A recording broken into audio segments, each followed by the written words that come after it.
Please look at me once." The words tore out of her before she could stop them, and Clara Quinlan dropped to her knees in the snow. Not on a sidewalk, on the drop-off lane of the Fairmont Copley Plaza. 3 steps from a pair of $10,000 shoes, in a waitress uniform that still smelled of bacon grease from a double shift she'd finished 40 minutes earlier. No coat. Her name tag from Nolan's diner hung crooked at her chest, and her hands cracked, red, ruined by years of scalding dishwater, held a small tin can box against her ribs, like it was the only thing left in the world that belonged to her. The black Maybach behind her stopped so hard the tires screamed. Somebody's hand went under a coat. For 1 second, nobody in that crowd moved. And Sebastian Fallon, 37 years old, the man who ran the Fallon organization, who owned Terminals 4 and 6 of Boston Harbor and every longshoreman who set foot on them, the man whose name people in this city said quietly, or didn't say at all, turned around slowly, because men like him don't flinch. He'd just stepped out with his fiancée on his arm, Priscilla Vane. Beacon Hill money, Ivy League smile.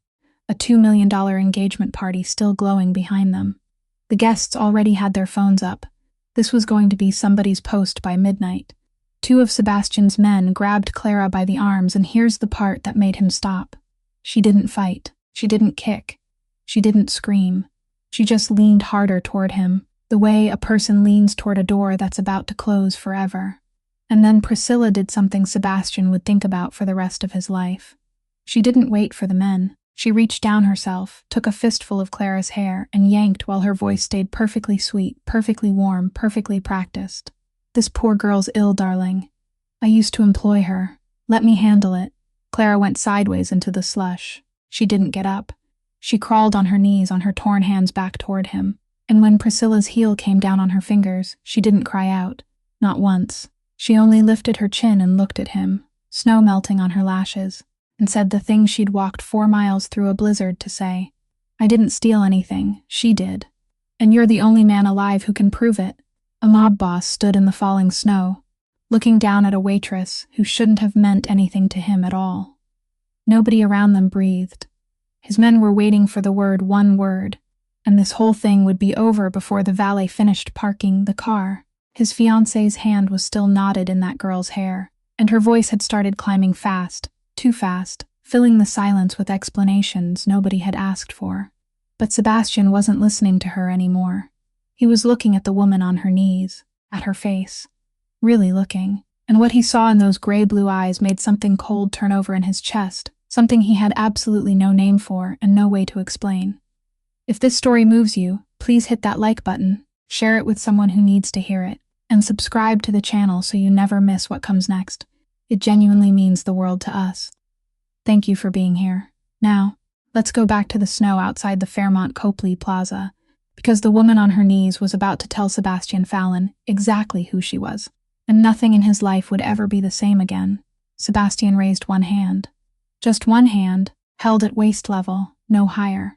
He didn't say a single word, and Priscilla Vane froze.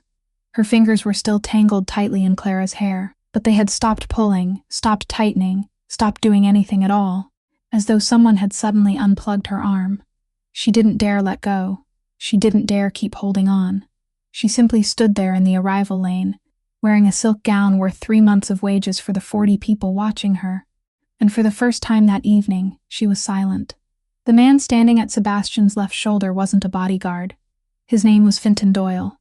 He was 45 years old, and in the past 22 years, he had never needed to ask Sebastian Fallon the same question twice. The man at his right shoulder was Emmett Barlow. 41, with a face as flat as a plank and eyes that had already counted every exit from the courtyard before the Maybach had even stopped. Those 2 men didn't watch doors. They watched the harbor. They watched the Union. They watched the men who watched those things. And when Sebastian opened his mouth, his voice was so low that the guests on the steps leaned forward and still couldn't hear him clearly. "Cancel the flight," he said. Fintan had already taken out his phone before the final word reached the air. No question, no raised eyebrow. His thumb had finished typing 3 words before Emmett even had time to turn his head. That was how people recognized an organization, not by its guns, but by its delay. In the Fallon house, there was no delay. "Take her inside," Sebastian continued. Then he slowly turned his head and looked at his fiancée for the first time since stepping out of the car. "Priscilla, You don't leave my sight." Her hand fell from Clara's hair as though she had touched a hot stove. "Sebastian, this is ridiculous. I was only trying to protect you from a scandal." "This girl, I didn't ask you anything." His voice didn't rise by so much as an inch. But there was something in those 6 words that made the valet standing 26 feet away decide he urgently needed to be busy somewhere else. Priscilla closed her mouth. She closed it beautifully, slowly, exactly the way a woman raised on Beacon Hill closed her mouth when she understood that what had just happened would be remembered. Sebastian took off his coat. It was charcoal cashmere, and for the past 40 minutes, it had absorbed the scent of champagne, perfume, and an evening that was now dead. He laid it over Clara Quinlan's shoulders. He didn't fasten it, he didn't straighten it, and he didn't reach out to help her stand. That was what Clara would remember more clearly than the cold, long after everything was over. People had dragged her, shoved her, stepped on her hand.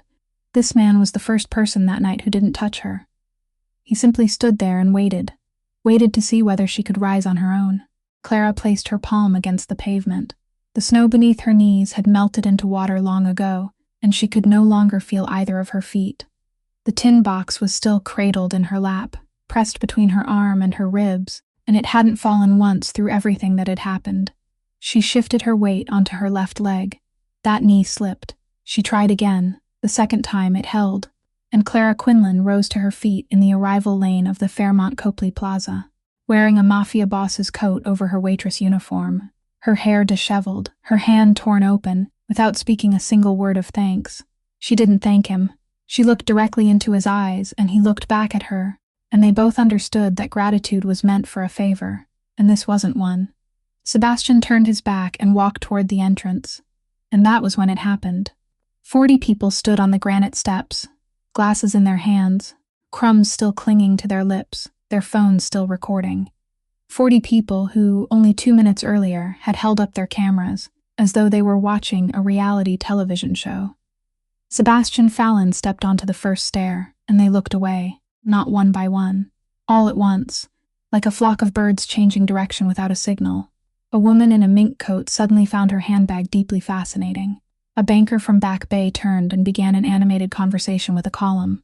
The phones lowered, one after another, not because anyone had told them to put them down, but because every one of them, somewhere behind the cashmere and the haze of liquor, remembered where they were and whom they were filming. Clara saw all of it.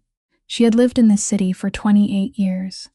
She had waited tables for police officers, lawyers, and city council members.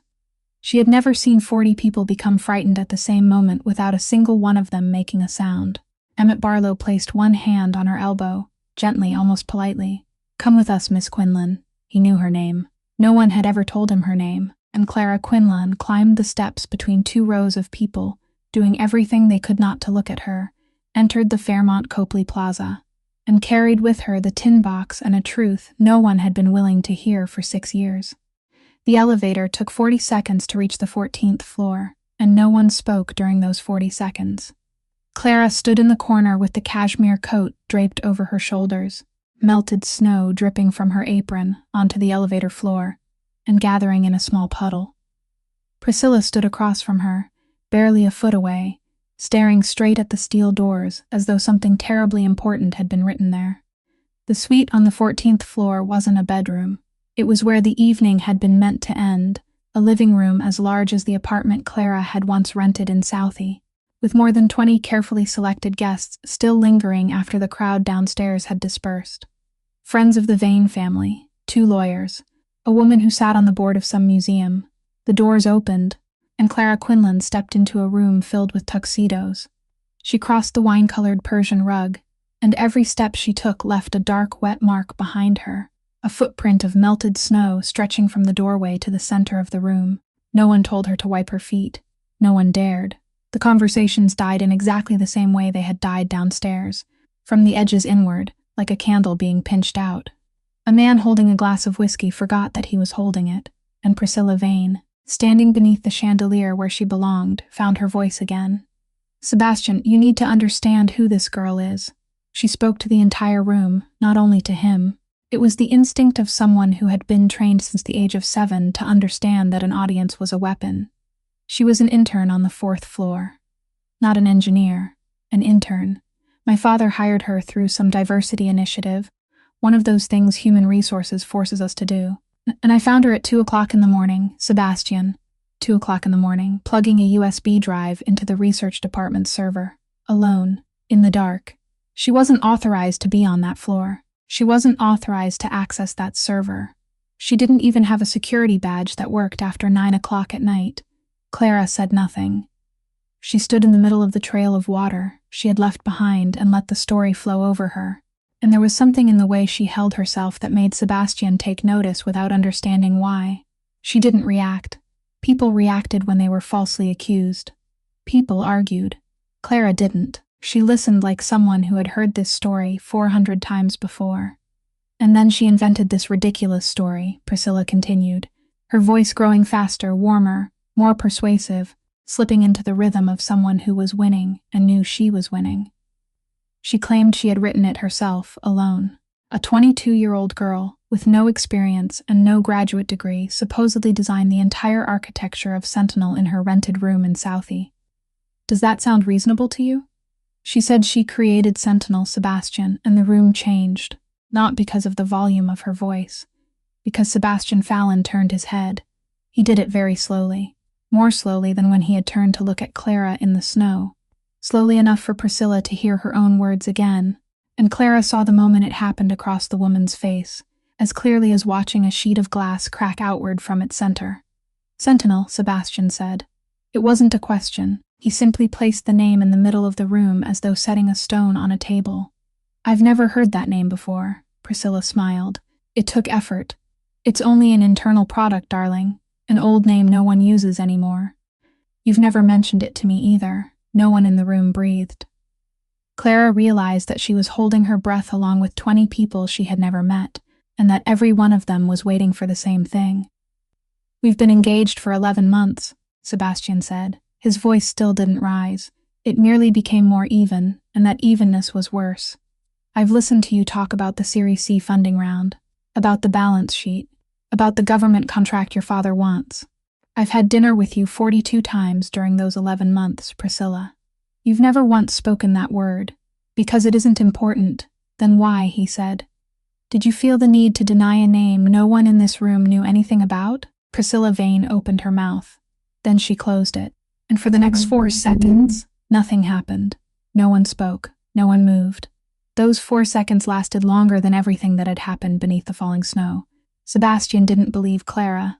He wanted to make that clear to himself, and inside his own mind, he said it in a cold, precise voice. I don't believe this girl. A waitress stops my car in the middle of the night carrying a candy tin. There are 4 ways to explain this without ever needing to use the word theft. But he had spent 37 years living in a world where people weren't caught because they lied. They were caught because they said too much. And the woman he was about to marry had just voluntarily given him, in front of 20 witnesses, a name no one had forced her to reveal. He turned to Finton Doyle. Bring my laptop up here. The laptop was placed on the walnut table in the center of the room, and Finton Doyle stepped back exactly 1 pace and stood still. Sebastian didn't open it. He pushed it toward Clara. Prove it. Clara looked at the machine. Then she looked at her hands. They were trembling, not from fear, but because she had been outside for nearly an hour in a thin uniform, and only now had her body remembered it.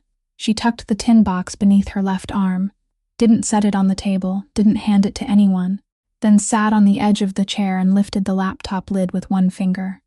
I need internet access. Give it to her. She began to type. And that was the first detail that made Sebastian feel something didn't fit, because she never looked at the keyboard. Her hands were shaking badly enough that an ordinary person would have needed to glance down to find the keys. But Clara Quinlan's eyes remained fixed on the screen while her fingers moved on their own, finding their way, correcting themselves, fast and certain in the manner of someone who had done this for 10,000 hours. A person could invent a story. A person couldn't invent the way they typed. The Vane Analytics website appeared, white and clean and expensive, with a blue button in the center that read View Demo. Priscilla took half a step forward. Sebastian, this is company property. That girl has no right to. Sit down. She didn't sit. But she didn't take another step. Clara opened the internal repository. It ran directly on the server. a secure console filled with white text flowing across a black background like water. The kind of thing every software company displayed publicly because it looked intelligent and because no customer had ever truly read it in their life. Clara scrolled down, then farther, then she stopped. 447, she said. Look at line 447. Sebastian stepped behind the chair and bent down. In that wall of text, among hundreds of lines of commands he couldn't understand, there was one line in a paler shade of gray than the others. He read it 3 times. For the man who taught me how to weld a straight seam. The room fell silent, not the silence of fear from before. Something else. What does it mean? Sebastian asked. Clara didn't turn around. She looked at the words on the screen as though she were looking into the face of a dead man. My father, she said. Cormac Quinlan. He welded ships in Quincy for 30 years. 4 River Shipyard. Then when it closed, he worked on barges. Then anything made of metal that someone would pay him to repair. He taught me something when I was 10 years old. He said no one notices a bad weld for 10 years, and then one day the ship breaks in half at sea. He told me I could do anything I wanted, but I mustn't ever leave behind a bad weld and hope no one would know. She paused. I wrote that line at 3 o'clock in the morning, alone, in my rented room, because I was lonely and because I wanted him to be in there with me. I didn't write it for anyone to find. I didn't write it for you, or for her, or for any board. It's been there for 6 years, and no one has ever read it, because no one ever needed to.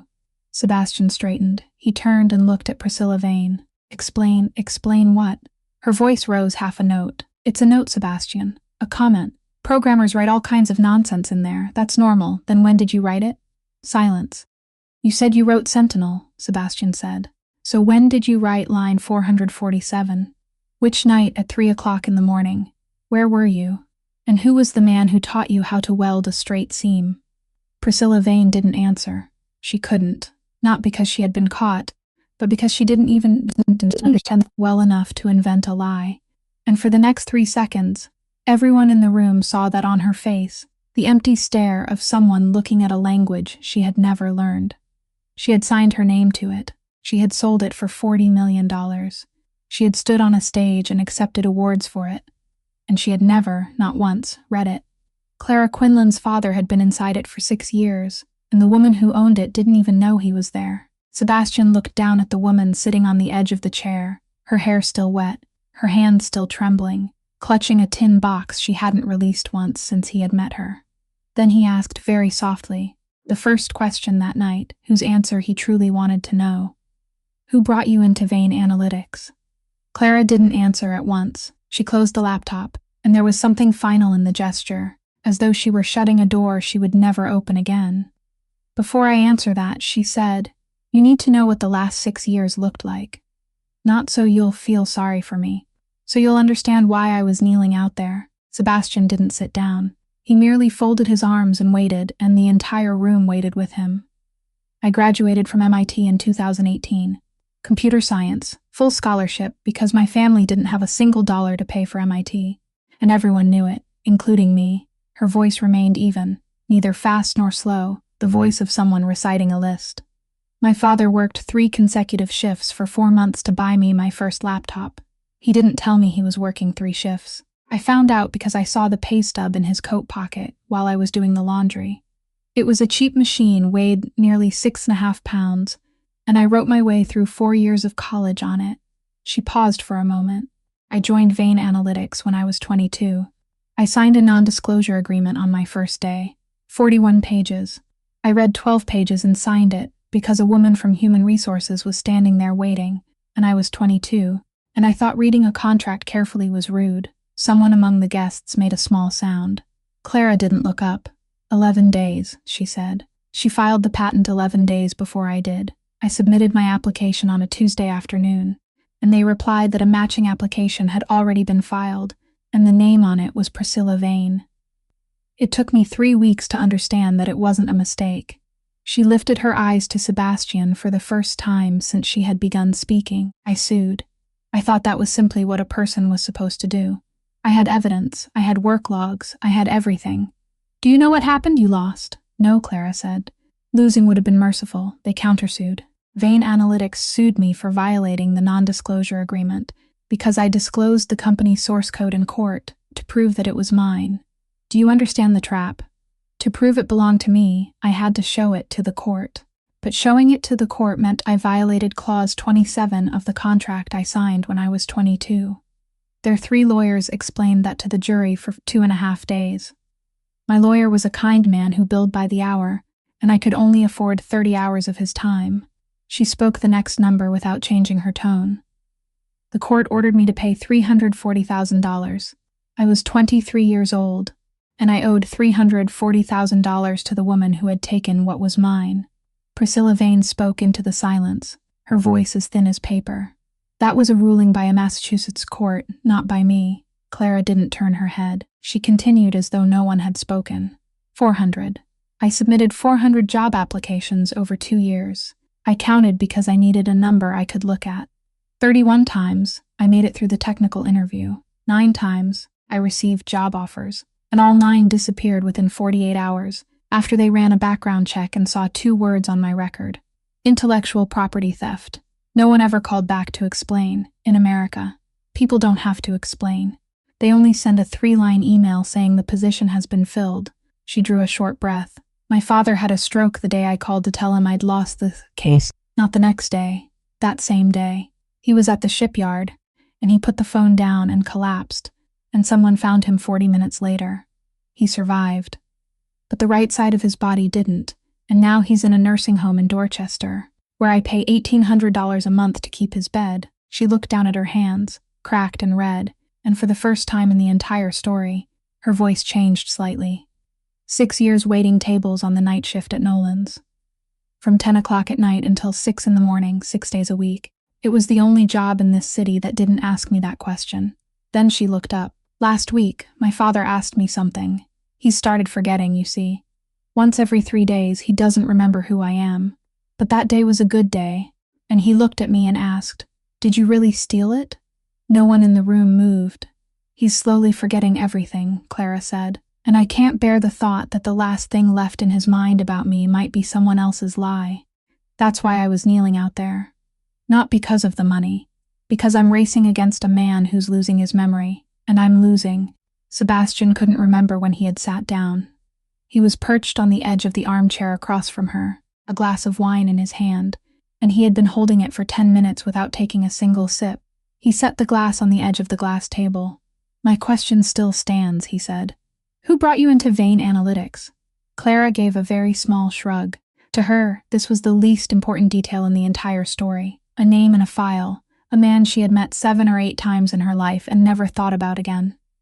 "I wasn't hired through the official process," she said. "No one at MIT referred me. Someone approached me at a financial security conference in Cambridge that spring. He sat in the back row and asked me 3 questions no one else in that room had thought of. Then he asked whether I wanted to do something real instead of working on assignments. He was the one who put my file directly on Vane's desk." She paused, trying to remember. "His name was Rory." The wine glass shattered. It didn't fall at first. Sebastian Fallon shot to his feet so quickly that his knee struck the edge of the glass table, tipping the glass onto its side. It rolled once, fell onto the Persian rug, and broke into 3 pieces, while the wine spread across the wine-colored pattern in a dark stain shaped like a hand. No one picked it up. No one called for housekeeping. In 22 years of working for this man, Finton Doyle had never seen him drop anything. "Say that again." Sebastian's voice was no longer even. Clara looked up, and she saw something on his face she didn't understand. "Rory," she repeated more slowly. "I don't know his last name. He never told me.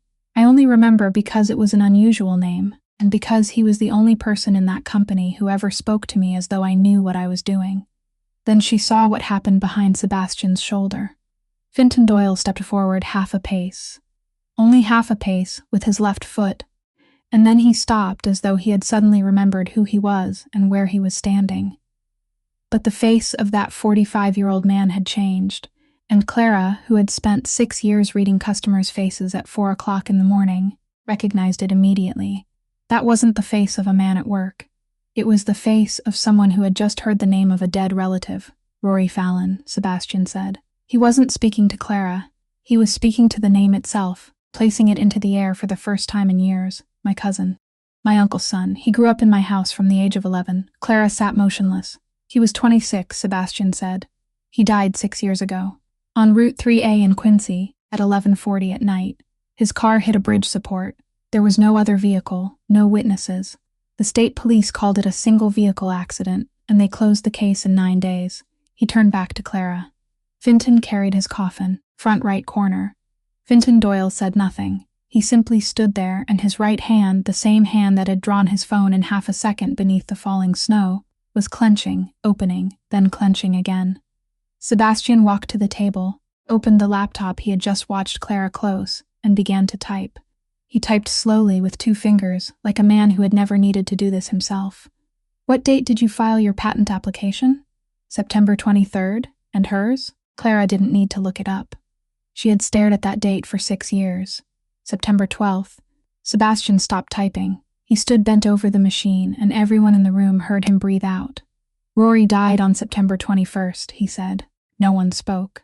Clara opened her mouth, then closed it, because she had just completed a calculation she didn't want to make. 9 days. Priscilla Vane had filed the patent on the 12th. Rory Fallon had driven into a bridge support in Quincy on the 21st. 9 days. Someone among the guests set a glass down on the table too hard, and the sound made 3 people flinch. Sebastian didn't turn to look at his fiancée. He didn't need to. The entire room already had. Priscilla Vane stood beneath the chandelier, her back still straight, still beautiful, still wearing the expression that 4 generations of Beacon Hill money had taught her how to maintain. There was only one detail she had forgotten. Her hand was gripping the strap of her small purse so tightly that her knuckles had turned white, white as wax, and no one knew how long they had been that way. But now all 20 people in the room were staring at them. It was 3:15 in the morning, and Clara Quinlan stood in a room on the 38th floor of a building in the seaport, looking down at Boston Harbor through a wall of glass with no curtains. From up there, she could see Pier 4. She had ridden the bus past it thousands of times and had never known who owned it. They had brought her here in a different car, not the Maybach, and no one had explained anything. Priscilla Vane had been taken back to Beacon Hill with 2 men whose company she wasn't permitted to refuse. I want to go home, Clara said. Sebastian stood beside the desk with his shirt sleeves rolled up, and he didn't turn around. No, I need to call the police. No, you don't understand. Someone is dead. I understand that better than you do. He turned to face her. But let me explain something, Miss Quinlan, because I don't think you truly know. The Boston police are something I pay every month, so they won't come. Do you understand? Not so they'll come when I call. So they won't come. That's the entire service. If you pick up that phone and call 911 from this room, the operator will log it, route it, and within 40 minutes someone will call me to ask how I want it handled. That isn't justice. It's a circle and you're standing in the middle of it. Clara stared at him. Then what about the FBI? What evidence do you have? A line of commentary inside a piece of software, and a subtraction that gives you 9 days. Take that to the federal office at Center Plaza, and they'll invite you to sit for 3 hours. Thank you for coming. And by next week, someone at Vane Analytics will know your name. Who do you think is paying their 23 lawyers? She didn't answer. You're staying here, he said. For how long? Until I tell you to leave. You're imprisoning me, I'm keeping you. He walked to the desk and poured a glass of water, not for himself. He pushed it toward her, and she didn't touch it. Your evidence, Miss Quinlan. You're the only living person who knows Rory approached you, knows why, knows the dates. Evidence doesn't move freely through this city. Evidence doesn't take a bus back to Southie at 4 o'clock in the morning. Clara set the tin box on the desk. It was the first time in Sect that it had left her hands, and the sound of metal striking wood seemed very loud. Then how am I any different from this? She asked. Sebastian looked at the box, then at her. You aren't. There wasn't a trace of malice in the answer, and that was the worst part. That's my problem, not yours. Then he turned away, and Clara understood that he had told the truth, that he wasn't trying to be cruel to her, that in the system this man had inhabited for 37 years, a human being and a hard drive truly occupied the same square on a spreadsheet, and that the only difference was that he was busy. The door opened. Emmett Barlow walked in, removed his wet coat, and brushed the snow from his shoulders. He nodded at Clara the way he might have nodded at a chair. The house on Beacon Hill is quiet, he told Sebastian. She made 4 calls, 3 to lawyers, 1 to her father. None of them left the city, and Halloran. Nothing yet. But by noon tomorrow, the entire harbor will know you canceled your flight to New York because of a waitress, and people will tell themselves the rest." Emmett poured himself a drink, swallowed it in one mouthful, and set the glass down. Then he said the next words in exactly the same tone he had used to report the weather on the drive back. "As for the girl, I think we should deal with her cleanly."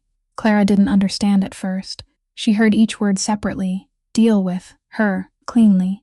And for a second and a half her mind was still trying to assemble them into a sentence about documents, a contract, some kind of payment. Then she looked at Emmett Barlow's face and saw that he wasn't looking at her. He was looking at Sebastian. He was waiting. "She's living evidence of something no one wants to exist," Emmett continued, gentle and reasonable. "Vane will want her gone. Halloran will want her talking, and you're standing between them. 40 people downstairs have already seen her face. The longer we wait, the more expensive it becomes." Clara stood perfectly still. For 6 years, she had been afraid of many things. Afraid of letters from the bank, afraid of calls from the nursing home, afraid of the day her father stopped having good days altogether. But never once had she stood in a room while 2 men discussed whether she should continue to exist, using the same tone people used to ask whether anyone wanted more coffee. She had thought she had come to ask a wealthy man for justice. She had been wrong. Sebastian Fallon said nothing for a long time. He looked through the glass down toward Pier 4, where the crane stood motionless beneath the yellow lights. "Not now," he said. That was all. He didn't say no, he only said not now. Emmett Barlow nodded, put his coat back on, and left the room like a man who had received the answer he needed. And Clara Quinlan stood there on the 38th floor, and for the first time in that long night, her knees began to shake. The man they called at 7 o'clock in the morning was a cybersecurity specialist in Cambridge, whom the Fallon organization still kept on its payroll and had never once needed to use. He read through the demo for 2 hours, and when he finally looked up, his face had gone white. "This isn't financial analysis software," he said. "Then what is it? It's a bloodhound." He turned the screen around. "Miss Quinlan, correct me wherever I'm wrong. This thing doesn't analyze markets. It doesn't predict prices. It does only one thing. It looks at a flow of money and finds the hand reaching into the middle of it. It doesn't look for a thief on the outside. It finds the thief within." Clara nodded once. "Rory gave me the problem," she said. "He didn't tell me whose problem it was. He told me to imagine an organization with money flowing through 300 points, and that one person among them was taking 2% each time without anyone noticing. He asked me how I would find that person without knowing beforehand who it was. I thought it was a puzzle. I liked puzzles." The room fell silent. Sebastian stood against the glass wall with his back to the harbor. "Continue," the man from Cambridge swallowed. "Sir, it has already been running. Not the demo, the real system. It has logs. It has been running against an actual dataset for the past 6 years, and that dataset he stopped. Say it belongs to you, no one moved. Terminal 4, Terminal 6, Local 1188, 31 shell companies, 6 years. It knows every dollar, sir. It knows who signed, who transferred, who took. If this falls into the hands of federal prosecutors, it won't merely be evidence. It will be a finished indictment for roughly 200 people." Sebastian didn't move. "Rory didn't build it to sell," Clara said softly. She was speaking slowly, as though she had only just begun to understand her own words. "He built it to release inside his own house." Sebastian Fallon looked at her, and for the first time in 12 hours, he had nothing to say. The cousin he had raised from the age of 11 had hired a 22-year-old student to build a bloodhound, then released it into Sebastian's own organization without ever saying a single word to him. "Who sold the access?" he asked. It took 4 hours. At noon, Finton Doyle placed a file on the table without saying anything, and Sebastian read the name inside it, then sat down very slowly. Wendell Krieg, 58 years old, accountant for the Fallon organization for 20 years.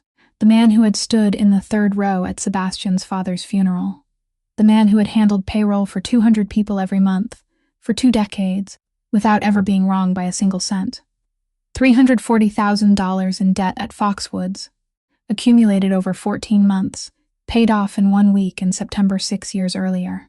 They brought him in at 2 o'clock that afternoon. Wendell Krieg entered the room on the 38th floor, saw the file on the table, and asked no questions. He simply stood there for a moment, then his knees folded beneath him, and he sank onto the carpet, a 58-year-old man wearing a V-neck sweater, and he began to talk. He spoke very quickly. He spoke about those 14 months, about the night he thought he could win it all back, about the woman from Vane Analytics who called him and said she needed only one very small thing, read access, not write access, and that no one would be harmed. He said he didn't know Rory. He said he didn't know what had happened on Route 3A. He said he had 3 children, 2 attending Northeastern, the youngest 11 years old, and he spoke their names, all 3 of them, aloud in that room. Clara stood in the corner and couldn't look away. Sebastian listened to everything. He didn't interrupt once. He let the man speak until there were no words left, until only the sound of his breathing remained. And then, in that silence, Sebastian Fallon nodded. Once, Fintan Doyle stepped forward, took Wendell Krieg by the elbow, and led him out of the room. The door closed. Clara waited for some sound. None came. At 7 o'clock the following morning, the Krieg family home in Milton was listed for sale. By 9, all 4 of their bank accounts had been frozen because of a civil dispute no one had ever heard of. By noon, the 2 older children received emails from Northeastern's financial office, informing them that the tuition for the current term hadn't been paid, and that their enrollment had been canceled in the middle of the semester. By that afternoon, Wendell Krieg's license to practice as a certified public accountant had been suspended pending investigation. 48 hours after he knelt on that carpet, the entire family left Massachusetts in a rented car, and nowhere in the city of Boston would there ever again be an office, a company, or an acquaintance willing to answer his call. He was still alive. That was the worst thing Sebastian Fallon could do to him, and both men knew it. Clara read the news on the screen, one line at a time, then turned to look at the man standing before the glass wall. "What did you just do?" Sebastian didn't turn around. "I gave him what he chose when he took the money." Fintan Doyle set the press release on the table at 9 o'clock that evening, placing it face down at first, as though he wanted to give Sebastian 3 more seconds. "You should read this." It was a 4-paragraph article on the financial page of the Boston Globe. Published 11 days earlier, the kind of thing no one in the organization had any reason to read. Vane Analytics signs a $40 million contract with Halloran Maritime to provide compliance analytics and supply chain risk monitoring solutions. In the photograph, Priscilla Vane was shaking hands with a 56-year-old silver-haired man in a gray suit. Sebastian stared at the picture for a long time. "Neil Halloran doesn't need software," he said. "No," Fintan said. Neither man spoke again for 20 seconds. Clara sat at the far end of the table, watching them look at one another, and she realized they had both understood something at the same moment. Something neither of them wanted to say first.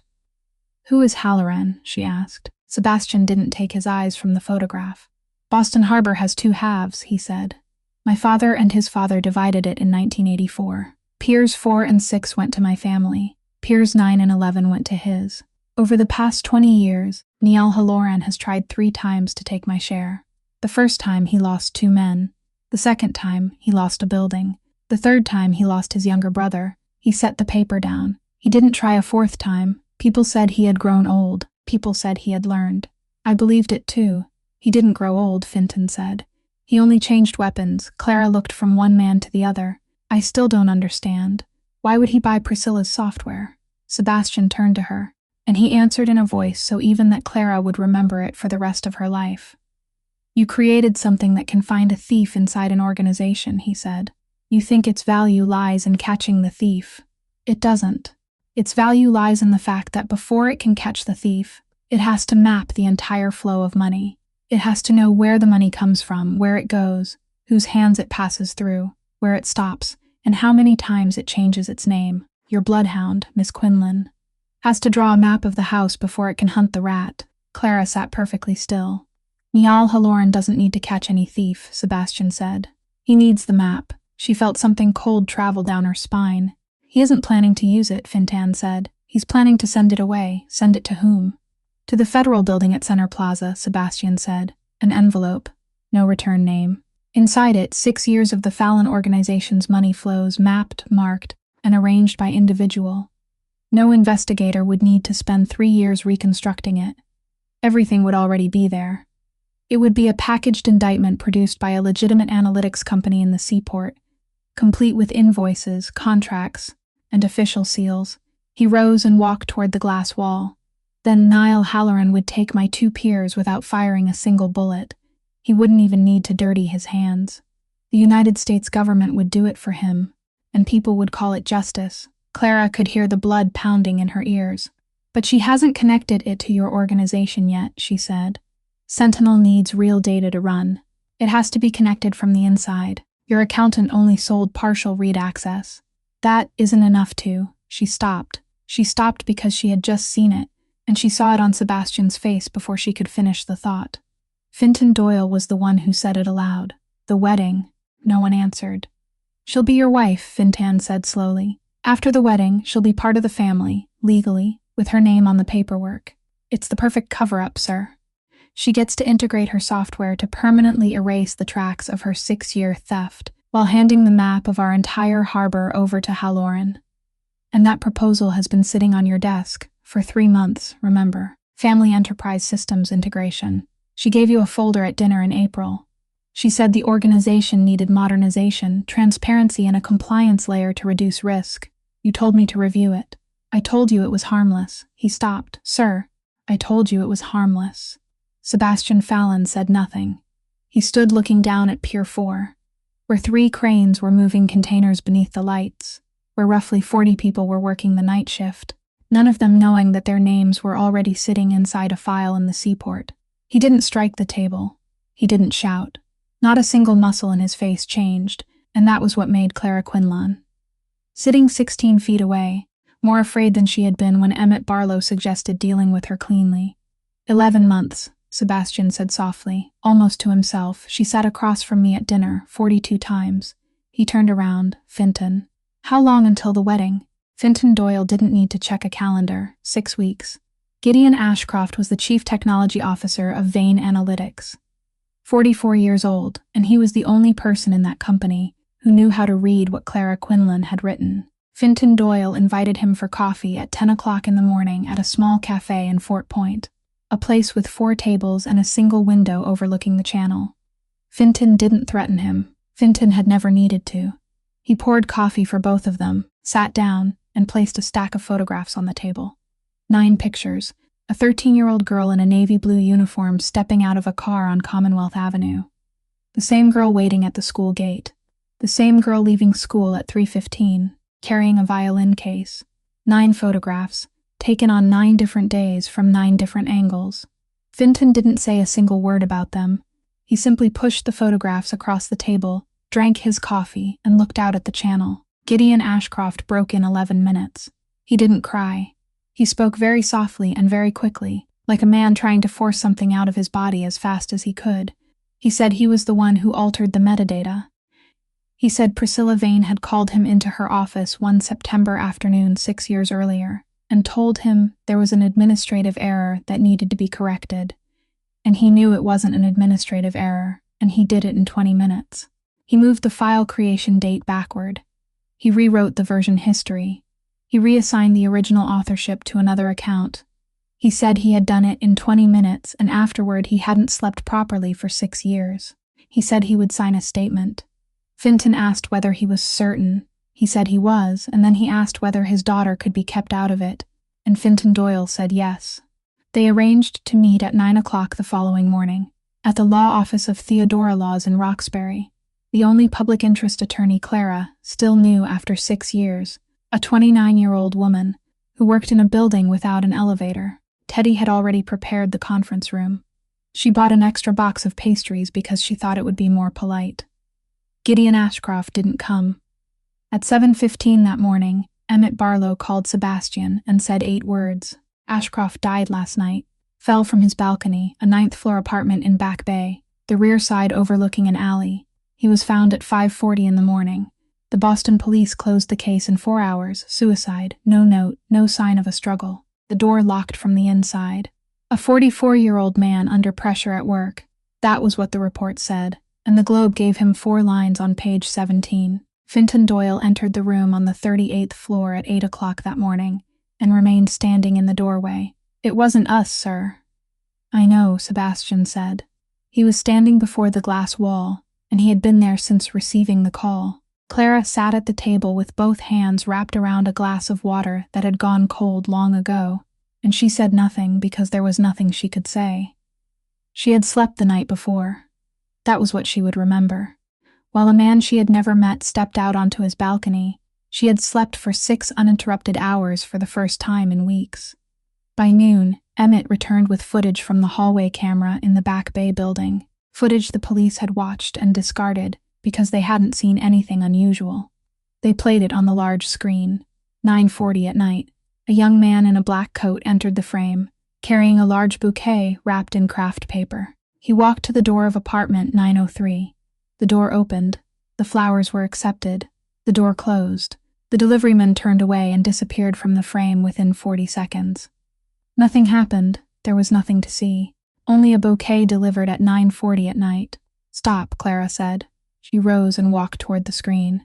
Enlarged the wrapping paper, Emmett Barlow zoomed in. In the lower right corner of the craft paper was a small stamp in olive green ink, shaped like a laurel branch with 3 interlocking initials. Clara stared at it for a long time. Then she turned and looked at Sebastian. "I stood outside that hotel for 4 hours," she said, "before you arrived. I stood by the service entrance because I wasn't allowed through the front doors, and for 4 hours, I watched people carry flowers inside. Wedding flowers, table arrangements, flowers for the lobby. The same paper, the same stamp. No one in the room said anything." "That's the florist from the engagement party," Clara said. Sebastian Fallon stared at the screen. He didn't ask her to repeat herself.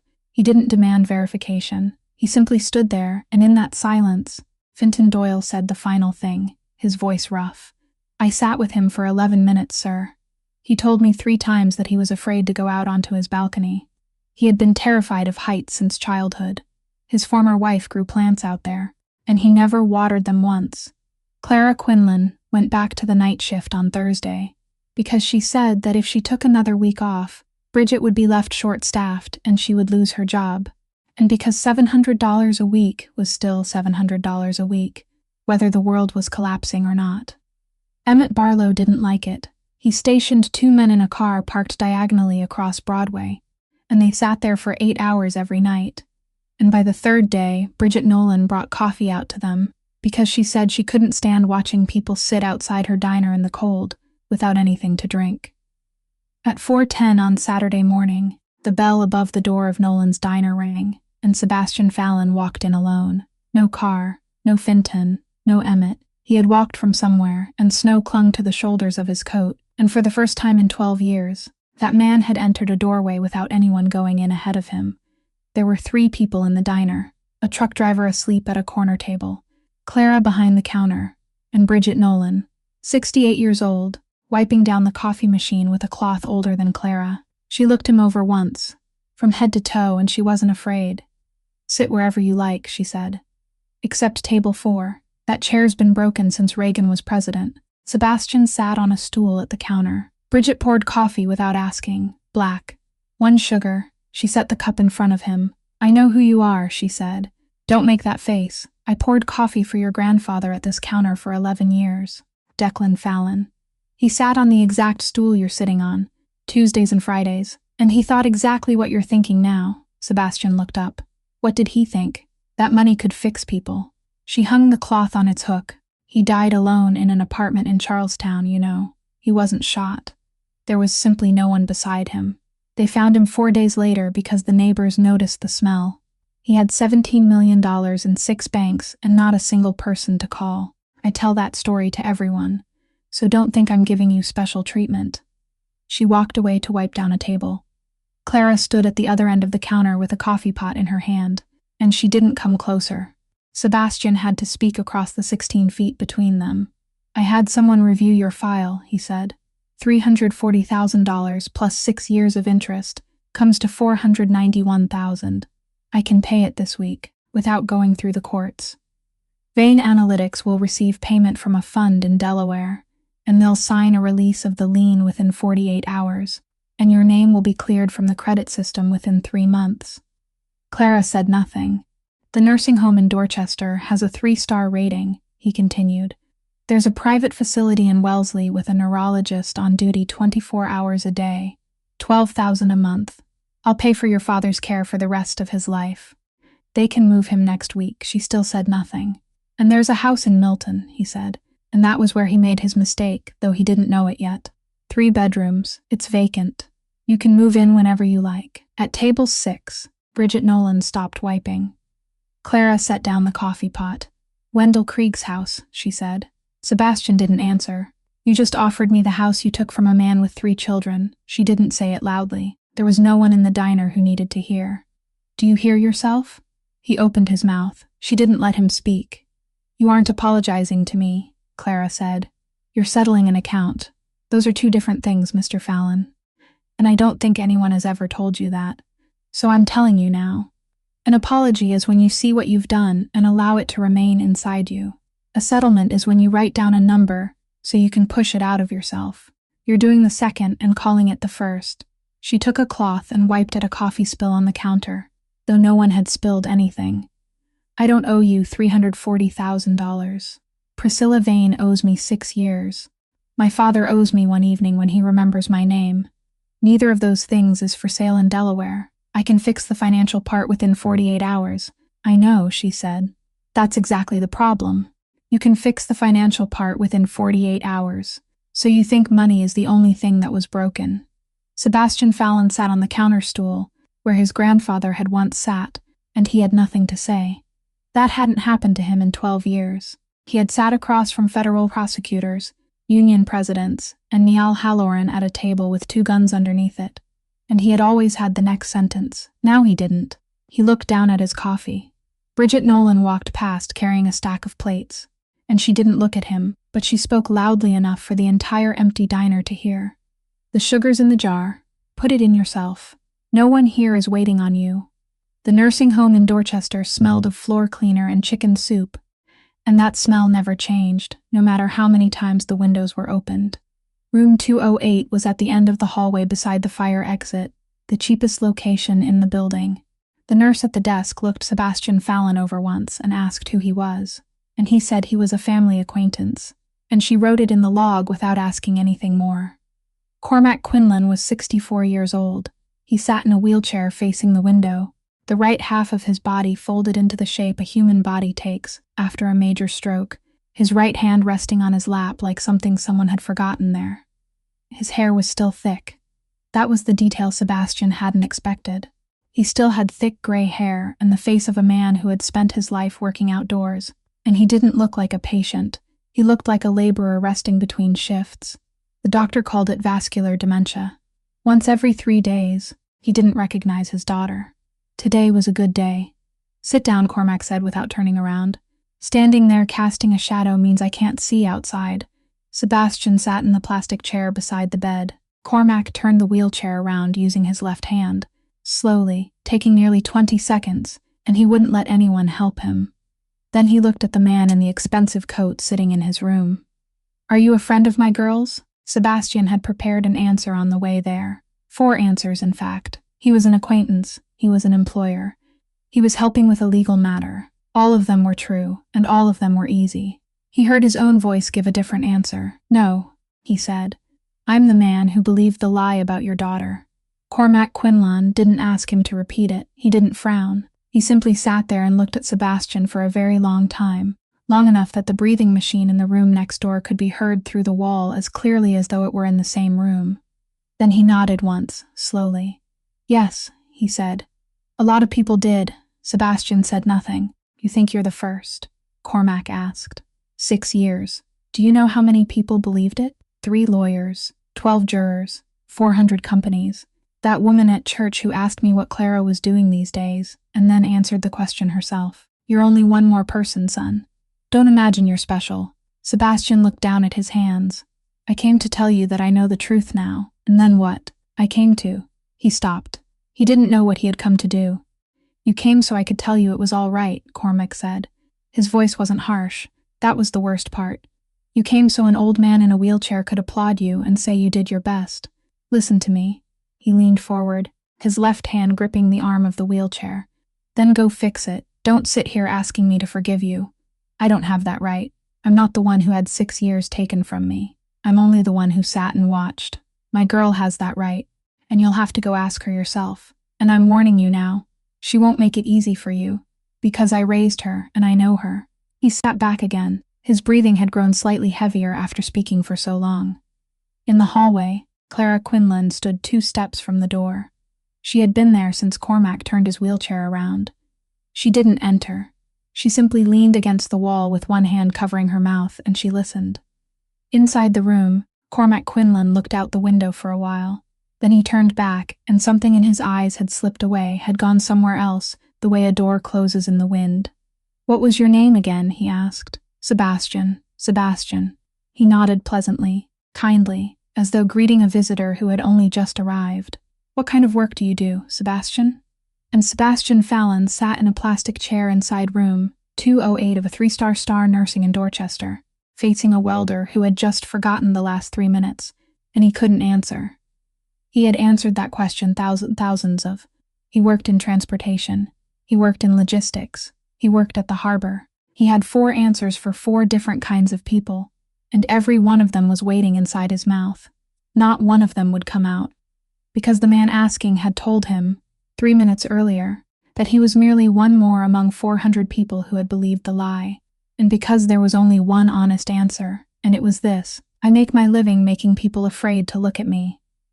Sebastian said. Cormac Quinlan waited politely, his left hand resting on his lap. In the hallway, Clara closed her eyes. "I don't know yet," Sebastian said. It struck Clara at 2 o'clock in the morning while she was wiping down table 4, the one with the chair that had been broken since Reagan was president, and it came back not like a memory, but like a collision. She straightened in the middle of the diner and said aloud to no one, "He sent me something." The last time she had seen Rory was at a bar in Kendall Square in September 6 years earlier. He had paid for the beer, and he had looked as though he hadn't slept enough, and he had said something she took as a joke.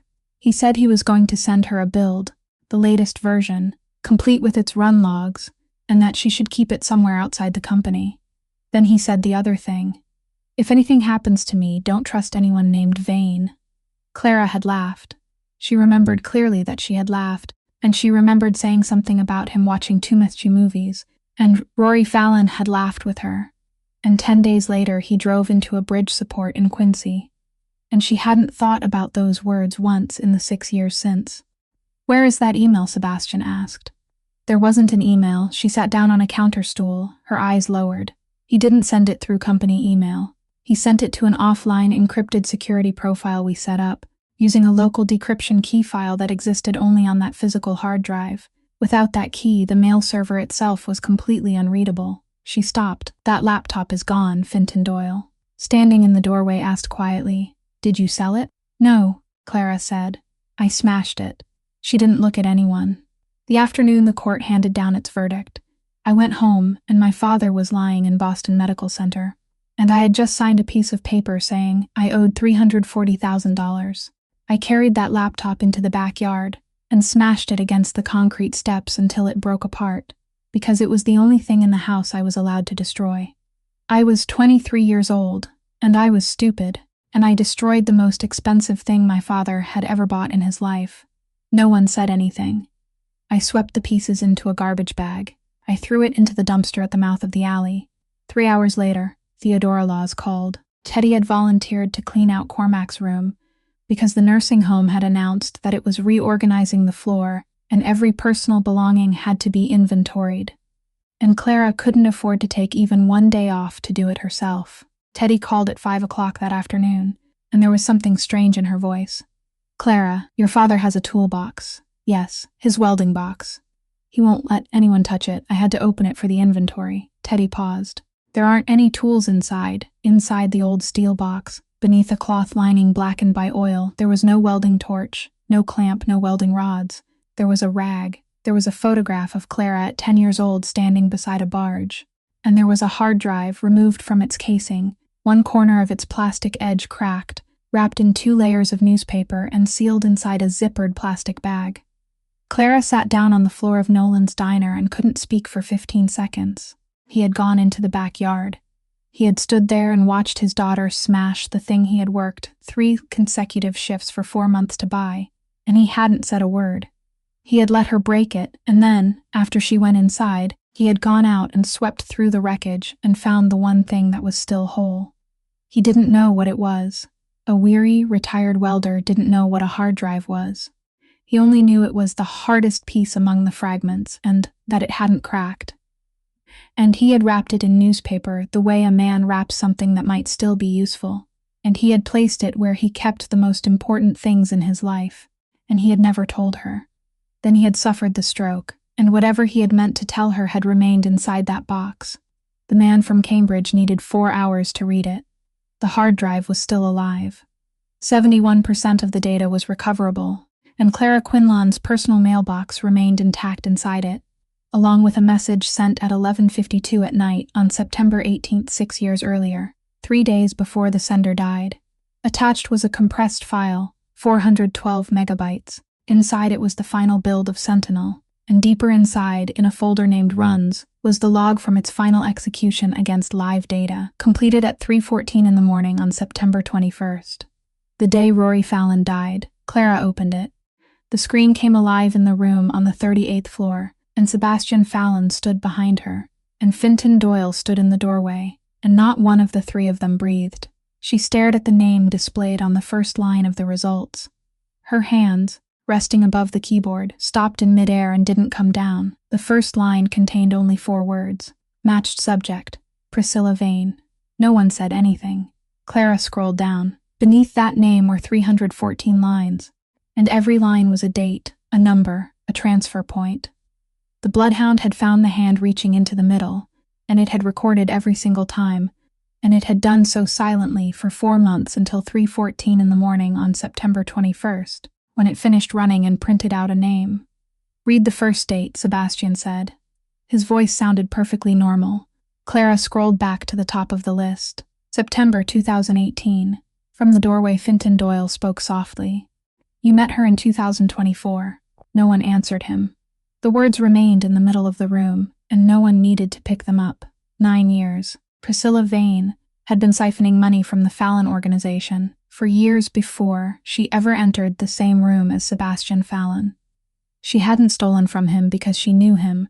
She had come to know him because she had already been stealing from him. 2%, Clara said.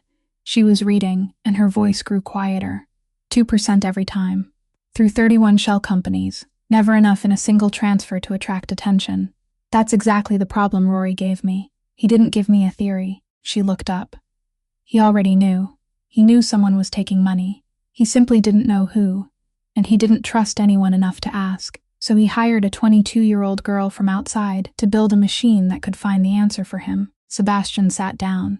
He lowered himself very slowly into the nearest chair, and he no longer looked at the screen. "It finished running at 3:14 in the morning," Clara said.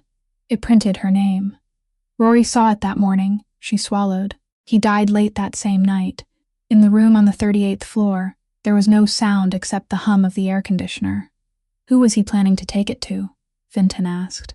No one answered, because they all knew. He hadn't trusted anyone inside the organization. He hadn't trusted Fintan, hadn't trusted Emmett, hadn't trusted the accountant, hadn't trusted the lawyers. But at 3 o'clock that morning, he had a name in his hands, and he lived for only a few more hours. And in those 20 hours, there was only one person in the world Rory Fallon would have taken it to. Sebastian Fallon looked down at the floor. He was driving back to Boston, he said. "Route 3A runs from Quincy back here." Clara raised a hand to cover her mouth. "He was on his way to me. No one corrected him.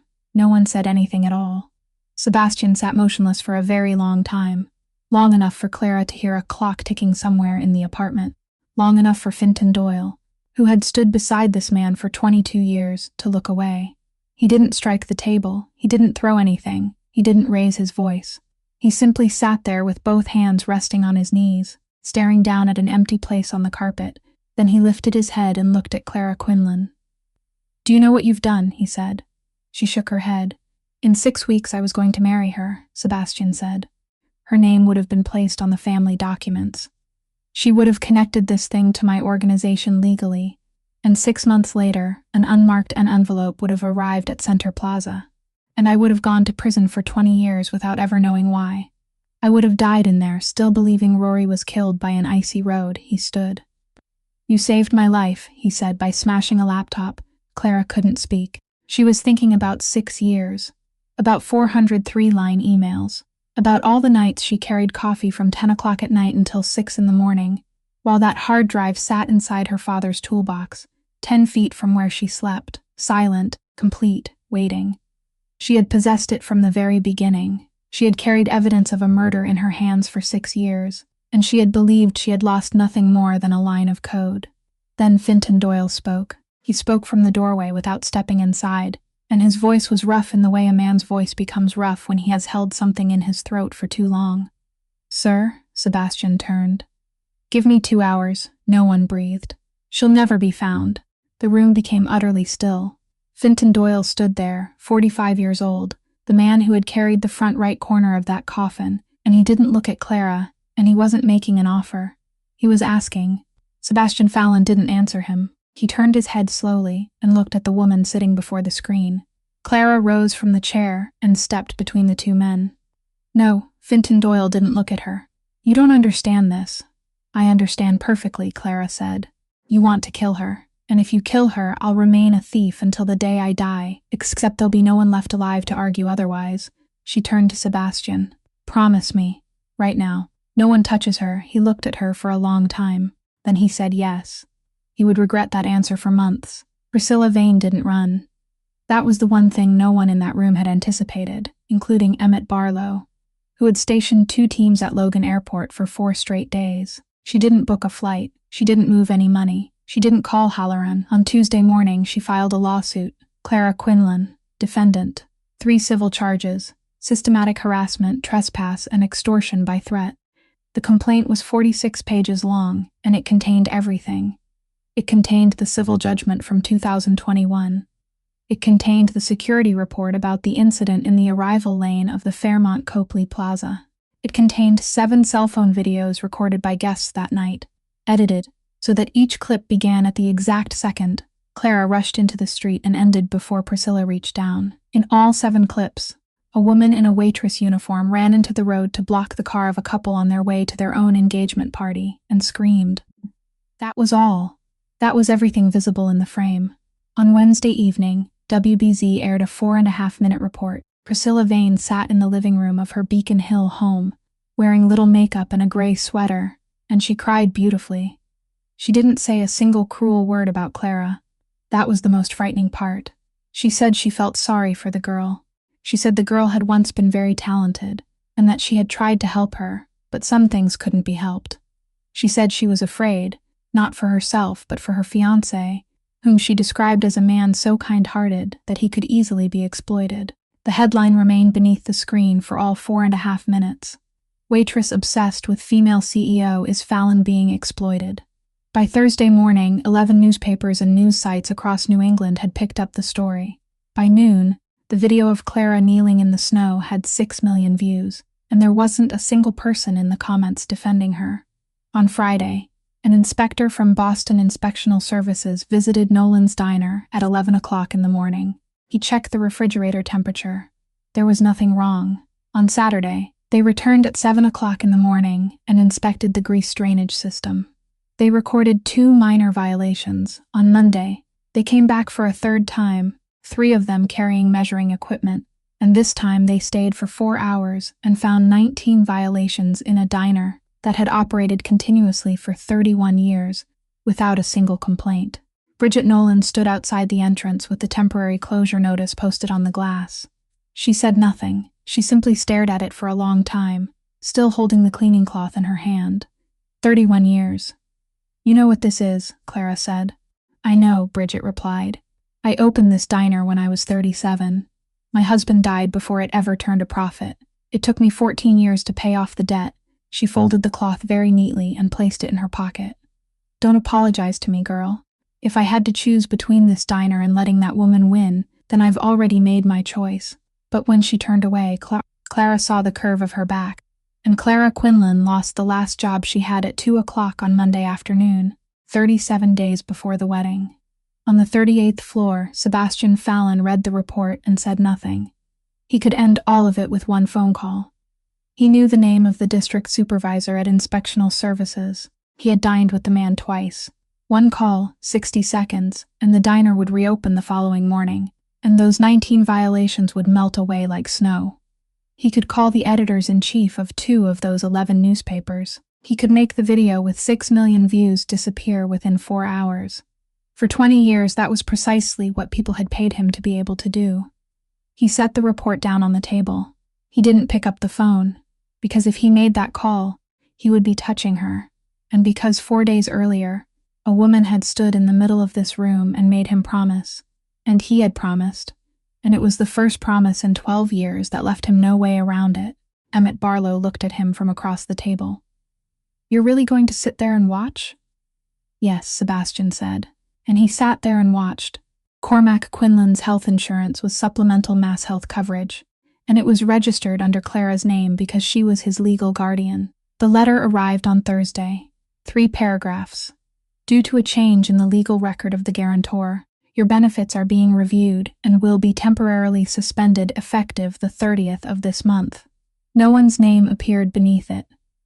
There was no telephone number that anyone answered after 4 o'clock in the afternoon. Clara called 11 times over 2 days, and on 3 of those calls she was transferred to hold music before the line went dead.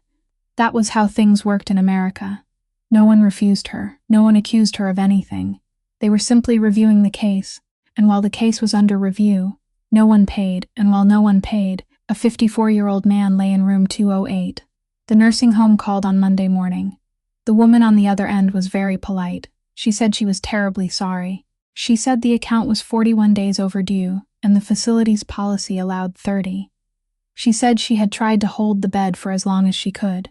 She said an ambulance would transfer him to the emergency department at Boston Medical Center at 11 o'clock because it was the only place legally required to accept him. Clara was standing at a bus stop on Broadway when she received the call. She arrived at 1:20 that afternoon. The waiting room of the Boston Medical Center Emergency Department on a Monday afternoon held 40 people seated in rows of connected blue plastic chairs. A child was crying. A television mounted on the wall played a cooking program no one was watching. The room smelled of rubbing alcohol and human bodies. Cormac Quinlan sat in the 3rd row beside the aisle, in his wheelchair. A gray canvas bag rested on his lap. Inside it were all the possessions of a man who had welded ships in Quincy for 30 years. 4 shirts, 2 pairs of pants, 1 sweater, a watch with a dead battery, a photograph, and a steel toolbox. He held the bag with his left hand. He held it very tightly. He had been sitting there for 2 hours and 20 minutes, and no one had spoken to him, and he hadn't asked anyone a single question because he didn't know what he was supposed to ask. Clara walked past 40 strangers and knelt in front of her father's wheelchair, placing her hand over the left hand that clutched the bag. "Dad, it's me. I'm here." Cormac Quinlan looked down at her. He looked for a very long time. He studied her hair, her face, the cheap coat she was wearing, and he tried. She could see him trying. He was searching through a house where someone had removed every nameplate from every door. "Who are you?" he asked. It didn't hurt the way she had imagined it would. It wasn't like a knife. It was like the floor disappearing beneath her.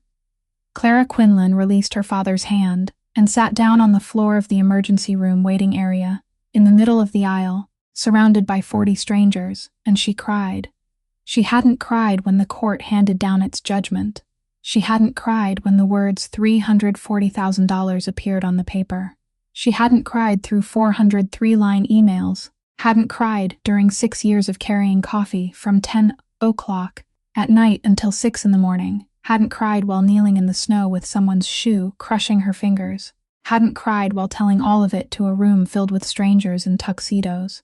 Now she cried. She cried the way people cry when there is no one left before whom they need to preserve their dignity, aloud, her entire body shaking, both hands covering her face, on the beige vinyl floor of a public hospital. No one came to her. That was Boston. People looked away. Cormac Quinlan sat in his wheelchair holding the bag and looked down at the woman crying at his feet, and he didn't understand why. And on his face was the courteous concern of a man who wanted to help a stranger but didn't know how. At 2:15 in the morning, Sebastian Fallon found her. Cormac had been moved at 9 o'clock that night to a temporary bed in the 4th-floor hallway. Clara sat on the floor just outside that doorway, her back against the wall. She wasn't asleep. She wasn't crying anymore. She was simply sitting there. Sebastian said nothing. He didn't ask whether she was all right. He didn't say he would take care of it. He didn't mention money. the house, Wellesley, or anything else he could buy. He removed his coat, folded it, and placed it on the floor beside her. Then Sebastian Fallon sat down on the vinyl floor of a public hospital corridor in Boston, his back against a pale blue wall, beside a woman who didn't look at him. And he remained there all night. It was the first time in his life that he chose to make himself small. 4 people sat around the table on the 38th floor at 10 o'clock in the morning, and there was nothing on the table except a hard drive sealed inside a zippered plastic bag. 33 days before the wedding. Fintan Doyle spoke first, and he kept it brief. The first way, she travels to New York on business on the 17th alone. For 2 nights, no van driver. She drives herself. I need 2 men in 4 hours. No missing person report for the first 72 hours because she's out of state. After that, there'll be one, and after that, there'll be an investigation. And the investigation won't lead anywhere, because it never does. Halloran understands the message within 2 days. The $40 million contract dies with her. Sentinel is never connected to anything, and on Monday morning, 200 people at Pier 4 and Pier 6 go to work as usual. He placed both hands on the table. That's the cheapest and cleanest way, and it has been used 3 times during the 20 years I've been here. It always works. No one said anything. Clara spoke second. Her voice was rough because she hadn't slept in 30 hours. The second way. This hard drive goes to the United States Attorney's Office at Center Plaza. Intact. Nothing removed. Nothing altered. It proves that Priscilla Vane siphoned money from this organization for 6 years, and it records the final run at 3:14 in the morning, on the day Rory Fallon died. It's the only thing in the world that can put her on trial, and it's the only thing in the world that can erase those 2 words from my record. Emmett Barlow gave a short laugh, but there was nothing amused in it. Fintan Doyle didn't laugh. He stared at Clara for a long time, then turned to Sebastian, and when he spoke, his voice rose for the first time in 22 years. Do you understand what she just said? Sebastian didn't answer. That hard drive doesn't only have Mrs. Vane's name on it, Fintan said. It has everyone's name. It contains 6 years of money flows. 31 companies. My name, Emmett's name, your name, and the names of 190 other people, 90% of whom have never heard of Priscilla Vane in their lives. Dermot Casey has driven a forklift at Pier 6 for 19 years. His name is on there because his wages pass through one of those 31 companies. He didn't choose that. You chose it for him in 2014. He pointed at the zippered bag. You give this to the federal government, and you aren't putting Priscilla Vane in prison. You're putting Dermot Casey in prison. You're putting 200 families in prison. And you'll go with them. He stopped and drew a breath, and then he said the sentence everyone in that room would remember. You're going to sell out your entire house to save the name of a girl you've known for 6 weeks. No one spoke for a long time. Clara sat staring at her hands. She knew he was right. That was the worst part. The 45-year-old man sitting across from her, the man who had carried Rory's coffin, the man who had sat with Gideon Ashcroft for 11 minutes and promised to leave his daughter alone, and had kept that promise, had just said something completely true. You're right, Clara said. Fintan blinked. I know you're right. I spent all last night thinking about Dermot Casey, and I don't even know what he looks like. She raised her eyes to Sebastian. But if you choose the first way, then you're no different from her. She erased Rory because Rory knew too much. You'll erase her because she knows too much. The only difference between you is that you'll be doing it for me, and that doesn't make it clean. It only makes me dirty with you. She placed one hand on the table. And I'll still be a thief for the rest of my life. Do you understand? If she dies, my civil judgment remains, the record remains. 400 companies will still see those 2 words. I'll only be a thief protected by the Mafia, and my father will die without anyone ever telling him that his daughter didn't take anything. Sebastian Fallon sat at the head of the table. He hadn't spoken a single word in 20 minutes. You're asking me to set myself on fire, he said, and to burn everyone who trusted me with me. Yes. Do you understand what you're saying? I'm telling you that my name is worth more than your empire, Clara said. And I know that's a cruel thing to say. I practiced saying it all night, and it's still cruel. No one answered. Sebastian Fallon looked at the zippered bag on the table. The Sentinel launch took place at 10 o'clock on Thursday morning, in the lobby of Vane Analytics headquarters in the seaport, 11 days after that morning around the conference table. There were 140 invited guests. There were 3 cameras. There was a live stream on the company's website and a shared feed for 2 financial news channels. Behind the stage stood a screen 13 feet high, and across it, moving slowly and beautifully, was the olive green logo of a product that not one person in that room had ever read a single line of. Priscilla Vane wore ivory. She was speaking about transparency. The doors opened at 10:22, and Sebastian Fallon walked in. The entire lobby turned toward him. Priscilla stopped in the middle of a sentence, and then she smiled, and the smile was genuine. The smile of a woman who had just won, because in her mind, there was only one way to explain his arrival. Her fiancé had finished calculating the problem, and had come to stand beside her before 140 witnesses and 3 cameras, to extinguish the lawsuit, to tell the city that the Fallon family stood behind the Vane family. She stepped aside and surrendered the microphone. "Ladies and gentlemen," she said, "my fiancé." Sebastian Fallon walked onto the stage. He didn't take the microphone. He turned, reached one hand behind him, and Clara Quinlan stepped up beside him. She was wearing her white shirt from Nolan's diner. She had refused everything he had offered to buy. She had ironed it the night before in an apartment that wasn't hers, and the collar was frayed, and her name tag was still pinned to it. Sebastian placed the microphone in her hand. Then he stepped back 2 paces and stood still. He would remain that way for the next 7 minutes, and he wouldn't speak a single word. Clara connected the laptop. "My name is Clara Quinlan," she said. Her voice carried through the lobby, and no one moved. "6 years ago, I wrote the thing running on the screen behind you," she typed. The 13-foot screen changed. The logo disappeared. There was only white text against a black background, and she scrolled slowly until a line in pale gray appeared, large enough to fill an entire wall. "For the man who taught me how to weld a straight seam." Line 447, Clara said. "It appears inside the product this company has just sold for $40 million. My father welded ships in Quincy for 30 years. I invite anyone in this room to explain why his name appears inside the intellectual property of Mrs. Priscilla Vane." Camera shutters clicked. Clara typed again, "This is the final run log of this software using live data." The screen changed. 314 lines, and this is the result. 4 words nearly 3 feet high. Matched subject, Priscilla Vane. Noise rose through the lobby like water. Someone in the 4th row stood up. "And this is the timestamp," Clara said. 3:14 in the morning, September 21st. She paused for exactly 1 beat. Rory Fallon died at 11:40 that same night on Route 3A in Quincy. He was the man who hired me to write this software. He lived for 19 hours after seeing that name. Priscilla Vane said nothing. She didn't deny it. She didn't call for security. She didn't speak a single word because her mouth had been trained for 33 years, and it didn't betray her. But no one had ever trained her hands. She lunged onto the stage. She seized the laptop with both hands and tore it from the table. The cable snapping free, the 13-foot screen going black, and for one moment, before 140 people and 3 cameras, broadcasting live, the woman dressed in ivory clutched the laptop against her chest and wrenched it toward herself, with the exact same motion she had used in the snow to tear a tin box from a waitress's hands. She always confessed with her hands, never with her mouth. The front doors opened. The rear doors opened.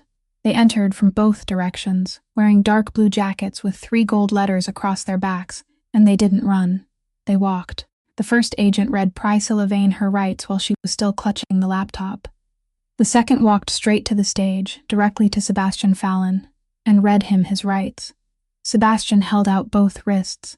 He had negotiated with them for 11 days. He knew exactly what the next sentence would be. And at the rear entrance, beneath the emergency exit sign, Finton Doyle stood waiting. He didn't run. He had been standing there for all 7 minutes, and he had 20 seconds and an open door. And he didn't run, because in 22 years he had never run from Sebastian Fallon. And now it was too late to learn. When they called his name, he turned his head and looked across the lobby, past 140 people, and directly into Sebastian's eyes. There was no hatred in that look. There was nothing at all. Only one question, very soft and very brief. Why me? Priscilla Vane was charged with murder, but she was never tried for it. No one had seen her in Quincy that night. There was no DNA. There was only a timestamp, a bouquet delivered at 9:40 in the evening in Back Bay, and 19 hours no one could explain. Her lawyers negotiated for 7 months. In the end, she pleaded guilty to manslaughter, securities fraud, and intellectual property theft. 24 years in federal prison, with no possibility of release before serving 80% of the sentence. She was 41 years old when the door closed behind her. Sebastian Fallon cooperated fully. He gave them everything. 31 companies, 6 years of records, names, dates, and payments made to 3 police officers he had kept on his payroll for a decade. He received 4 years. With credit for cooperation and good behavior, he was released after 34 months. The Fallon organization ceased to exist within 6 weeks. 80% of its assets were seized. Pier 4 and Pier 6 were transferred to a company in New Jersey that had never heard his name. Emmett Barlow told them everything in 3 days. He received 14 months and was released early. And he returned to Boston, but there wasn't a door left in the city that would open for him. Not a bar in Southie, not a funeral, not a single person who would nod to him on the street. He remained physically whole, and he was the only person in this story who truly disappeared. Niall Halloran lost the $40 million contract. He lost Sentinel. He lost 20 years of waiting and an opportunity he would never have again at the age of 56. He wasn't charged with anything. That may have been the harshest punishment of all. Fintan Doyle received 9 years.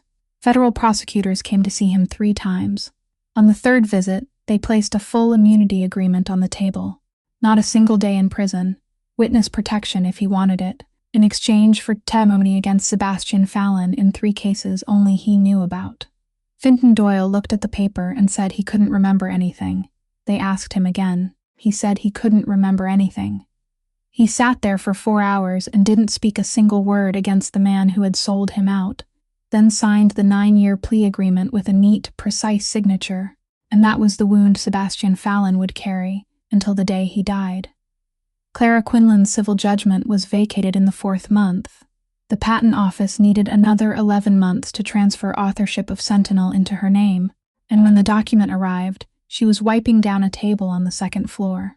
Clara didn't wait. That was what Sebastian would understand later, that she had never waited for anyone in her life. She accepted a job at a small cybersecurity firm in Cambridge, 18 employees, no gym, and no one there who knew her name from the newspapers. She took the bus to work.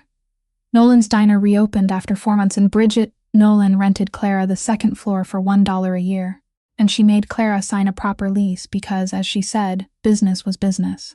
The Quinlan Foundation began there, among the old tables, with Theodora Laws as its only attorney, unpaid for the first 6 months. It did only one thing. It helped young engineers whose inventions had been taken by their companies. Cormac Quinlan died in the 26th month. That morning was a bad day, and the afternoon was no better. At 4 o'clock he woke. The nurse called Clara, and she was in Cambridge, and she caught a bus and arrived at 4:41. He was lucid for 4 minutes. He looked at her, and he knew who she was. "Clara," he said. She took his hand. "I'm here, Dad." He breathed for a while. His chest rose and fell very slowly. Then he tightened his left hand around hers, the hand that still worked, and he spoke. "I know you didn't take it." She couldn't say anything. "I saved that hard drive because I knew," Cormac Quinlan said. "I didn't understand what it was. I only knew it belonged to you.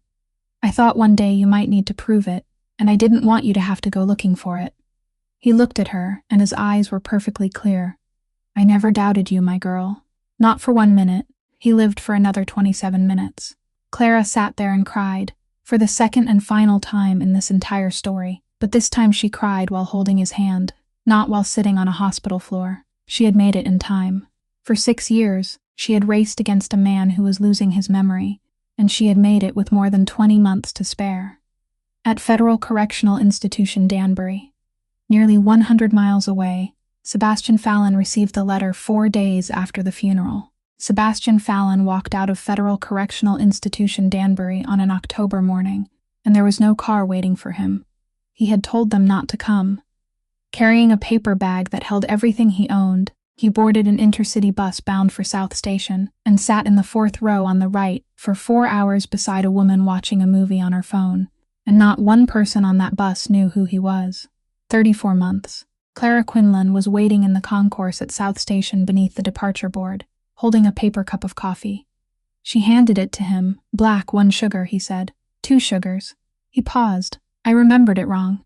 "You'll remember it right tomorrow," she said. 1 year later, on a Tuesday evening, 7 people sat around 3 tables pushed together on the second floor of Nolan's diner. Every one of them was under 30. A young woman from Lowell, whose former company had filed a patent for her algorithm 4 days before she did. A young man from Worcester, who had just signed a 40-page contract without understanding Clause 27. Theodora Laws sat at the head of the table with a stack of files and a red pen, and she had left her public interest law office in March. Sebastian Fallon made coffee in the corner of the room. He worked as a warehouse manager for a legitimate transportation company in Everett, starting at 6 o'clock every morning, earning $42,000 a year, the only job in the state willing to hire a man with a federal conviction. He took the 112 bus to work. There were 19 people in the warehouse, and none of them knew who he had once been, and a 23-year-old kid named Petey still regularly reminded him how to stack pallets correctly. 2 things hung on the wall behind him. One was a photograph of Rory Fallon at 26, laughing at some party no one could remember anymore. Beneath it was a single engraved line. He was the first to ask the right question. Beside it, hanging from 2 nails, was a steel welding toolbox with its lid open and its interior empty. There was no nameplate, no explanation. When someone asked, Clara told them. When no one asked, it was simply an old box. Once every month, Sebastian wrote a letter to the federal prison in Pennsylvania, where Fintan Doyle was serving the 4th year of his sentence. He didn't apologize in those letters, because he had come to understand that there were some things an apology could never reach. He only told stories: the warehouse, the weather, the Red Sox. 39 letters in 39 months. Fintan Doyle hadn't answered a single one. Sebastian kept sending them. That evening, after the other 7 people had gone home, Clara poured coffee into 7 cups and raised her own. To Rory Fallon, she said, not forgotten, not erased, not for sale. Outside, the first snow of the season had begun to fall over Fort Point. They walked home, and Sebastian stopped in the middle of the sidewalk at a place only he recognized. I can't give you back those 6 years, he said. No, I can't get Fintan back either. No, snow settled on their shoulders. All I can do is come tomorrow, he said. Clara Quinlan reached out and took his hand. It was the first time since his 34 months in prison that she was the one who touched him first. Then come, she said. She no longer knelt. He no longer bent down. They simply stood there as equals beneath the first snow of the season, in a city that had taken so much from both of them and returned very little. Clara Quinlan's story leaves us with something very simple. A name is the least expensive possession a person owns, and the most costly thing to lose. Someone can steal your money, and you may earn it back. But when someone steals your name, you have to reclaim it from one person at a time, 1 year at a time, and some people will never return it. Those 6 years taught us that violence doesn't always arrive through a fist. Sometimes it arrives through a lawsuit, a notation in a background report, or a 3-line email saying the position has been filled, and the people crushed beneath it often have no one to call for help. This story also reminds us that apologizing and settling an account are 2 entirely different things. Money can repair a number. It can't repair a human being. Sebastian Fallon had to spend 34 months in prison to learn what Clara told him in 60 seconds inside a diner at 4 o'clock in the morning. And above all, this story teaches us about respect. Cormac Quinlan didn't understand what a hard drive was. He only knew it belonged to his daughter, and he believed her when all of America did not. Sometimes respect is as simple as that, wrapping something you don't understand in newspaper, putting it somewhere safe, and waiting. If this story touched you, please subscribe to our channel, press the like button, and share it so that every day you can hear more compelling stories like this one. How did Clara and Sebastian's story make you feel? In your own life, have you ever been misunderstood when no one was willing to listen? Has anyone ever believed in you when everyone else turned away? Leave a comment below. We truly want to hear the feelings that come from deep within your hearts. We wish everyone watching this video good health, a joyful life, and peace in every day ahead. Goodbye for now, and we'll see you again in the next video.